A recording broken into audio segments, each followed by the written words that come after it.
जगभरातील समुद्रांना प्लास्टिकचा विळखा पडलेला आहे। दरवर्षी 8 दशलक्ष टन प्लास्टिक हे समुद्रामध्ये टाकलं जात असल्याचं समोर आलंय।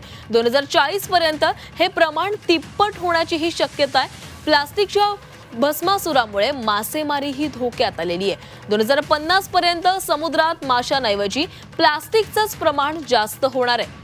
ग्लोबल वॉर्मिंग बरोबरच प्लास्टिकची नवी समस्या महासागरांना भेडसावू लागलेली आहे। 2021 मध्ये 17 दशलक्ष मेट्रिक टनांहून अधिक प्लास्टिक कचरा जगाच्या महासागरांमध्ये टाकला गेला।